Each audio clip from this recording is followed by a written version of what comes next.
bodybuilders love their protein. And we could say the same about athlete and CrossFit athletes also. Protein is, well, it's called protein for a while. It means prime importance. Because it is the main building block of muscle.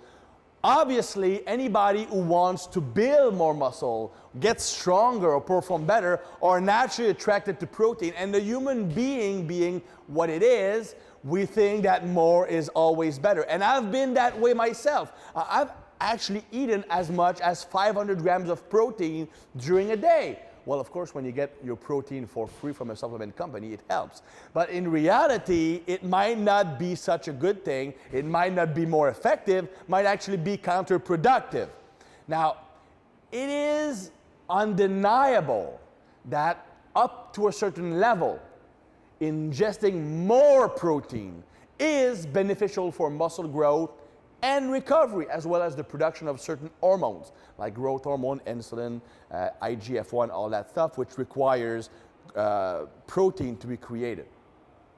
But once you're past that certain level, you will not get any additional benefit. That is, depending on research, anywhere between 0.8 and 1.2 grams per pound of body weight, which is still fairly high. Like, I'm 215, well, 210, I'm dieting. So it's gonna be between 185 and 240 grams of protein, which is still fairly high, but nothing compared to the 400 that you see some bodybuilders advocate.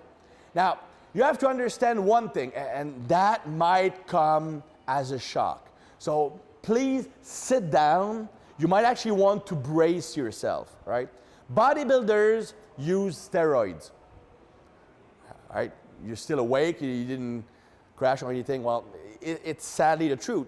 And I'm not condemning them, I'm not promoting them, I'm just saying it's the truth. In most bodybuilding circles, it is a fact that most bodybuilders use anabolic steroids, growth hormone, insulin growth factor, and other things that increases your body's capacity to use protein and turn it into muscle.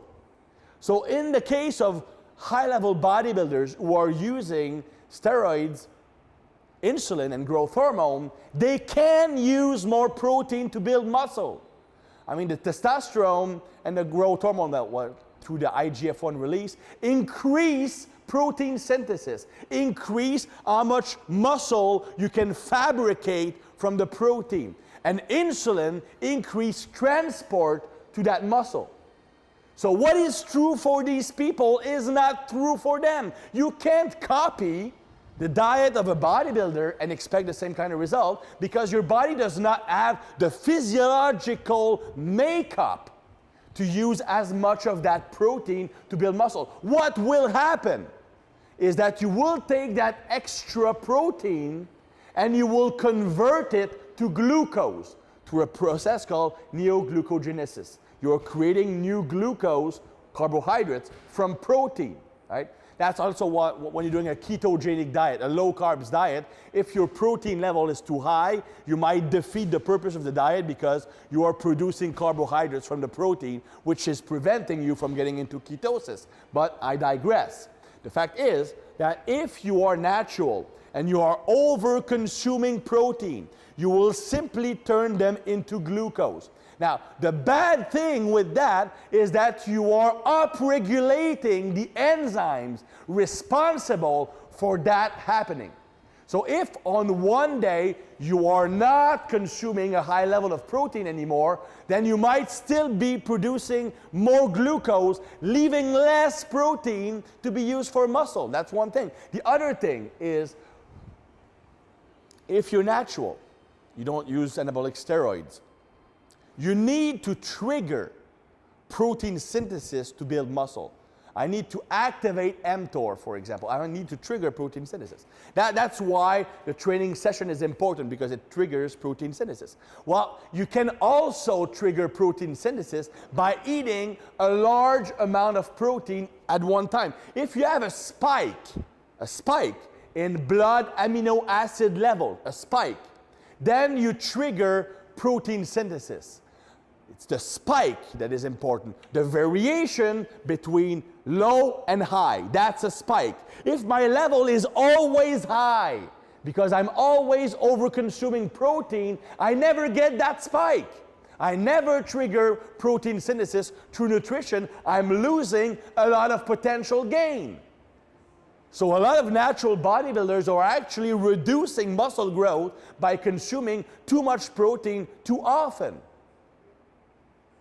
So you don't need that much. You need 0.8, 1.2 grams. Women might need even less than that because they don't have the same capacity to promote protein synthesis.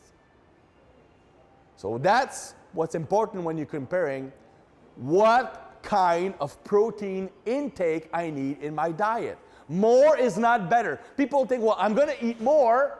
The worst thing, I'm going to piss it out. No, it actually has negative impact on muscle growth and even on fat loss because it can prevent ketosis or fat mobilization by overproducing glucose. Yes, it's true that it is very unlikely that you're going to store protein as fat, but having too much protein can actually decrease the speed of fat loss by making more glucose available for fuel. So 0.8 to 1.2 grams per pound is the limit you need if you're a natural trainer.